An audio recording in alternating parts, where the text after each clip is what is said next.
السلام علیکم پیارے ناظرین، آپ کا خیر مقدم ہے QRA میڈیا میں۔ آج میں لے کر آیا ہوں مولانا اسجد مدنی کا بہت ہی شاندار بیان ہے۔ مولانا کا بیان ہے کہ پوری ٹیم جمعیت علماء ہند کی کیا کرتی ہے اور ہندوستان کے لیے کیا کر رہے ہیں۔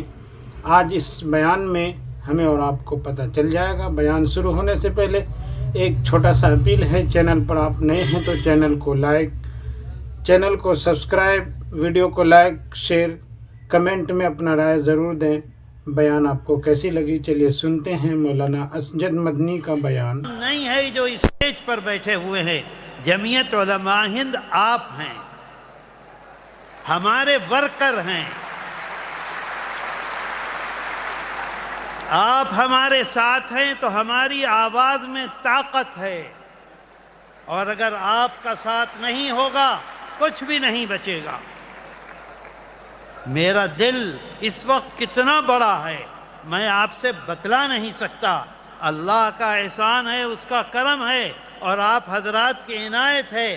ایک آواز پر آپ سب کے سب کھڑے ہو گئے اور یہاں آ کر بیٹھ گئے۔ ہمارے قائد نے ہم کو بلایا ہے۔ میرے دوستو، جمعیت علماء ہند کوئی مقصد نہیں ہے، 4 چیزیں ہیں: اخلاص، استقامت، اللہ کے رسول صلی اللہ علیہ وسلم سے تعلق، محبت، اتباع رسول اور خدمت خلق۔ یہی 4 چیزیں ہمارے اکابر کی دین ہیں۔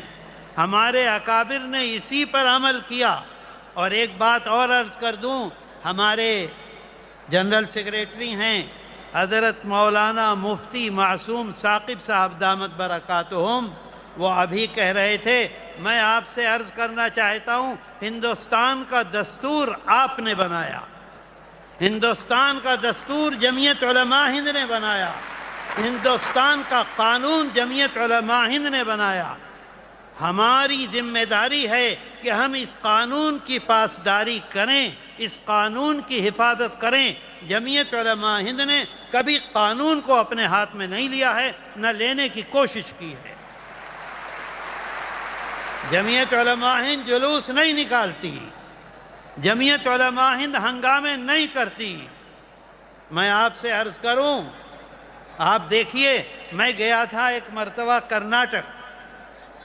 کرناٹک میں ایک شہر ہے بیلگام میں وہاں کے علماء نے ایک مجلس بلائی۔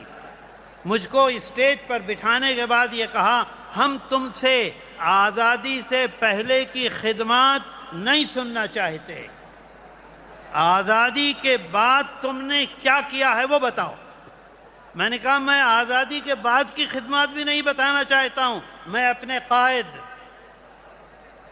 صدر جمعیت علماء ہند، جانشین شیخ الاسلام، صدر المدرسین دارالعلوم دیوبند، امیر الہند حضرت مولانا سید ارشد مدنی دامت برکاتہم نے آنے کے بعد کیا خدمات انجام دی ہیں، میں صرف اس پر بولوں گا۔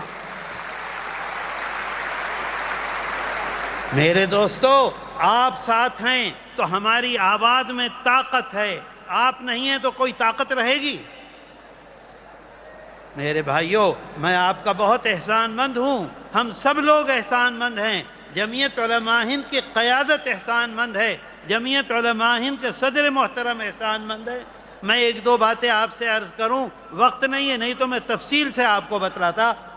ابھی آپ نے پچھلے دنوں سنا ہوگا، آسام کے سلسلے میں جمعیت علماء ہند اور جمعیت علماء ہند کی قیادت قانونی لڑائی لڑتی ہے، قانون کو اپنے ہاتھ میں نہیں لیتی، اس بات کو یاد رکھیں۔ سن 51 سے جنگ شروع ہوئی، شیخ الاسلام حضرت مولانا، بھائی یہاں باتیں مت کرو، ہٹاؤ یہاں سے۔ شیخ الاسلام حضرت مولانا سید حسین احمد مدنی نور اللہ مرقدہ، مجاہد ملت حضرت مولانا حفظ الرحمن رحمت اللہ علیہ، فدائے ملت حضرت مولانا سید اسعد مدنی نور اللہ مرقدہ، انہوں نے 52 میں جنگ شروع کی تھی آسام کی۔ آسام کے بارے میں ہم نہیں جانتے کیا حالات ہیں۔ آسام کا مسئلہ یہ ہے، اس بات کو ذہن میں رکھیں کہ تقریباً 45 لاکھ کتنے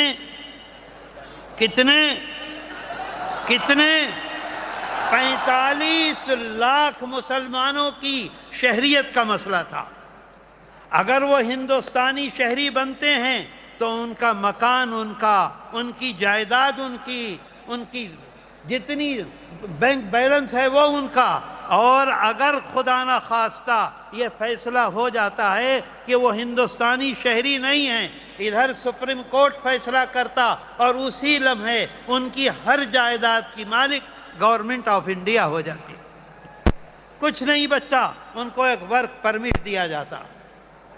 قائد ملت صدر جمعیت علماء ہند حضرت مولانا سید اسعد مدنی اور ان کی قیادت میں جمعیت علماء آسام اور جمعیت علماء آسام کے کارکنان، مولانا عبد الرشید جمعیت علماء آسام کے جنرل سیکریٹری ہیں، وہ بیٹھے ہوئے ہیں یہاں، جمعیت علماء آسام کے صدر مولانا مشتاق انفر اور ان کے ساتھیوں نے 13 سال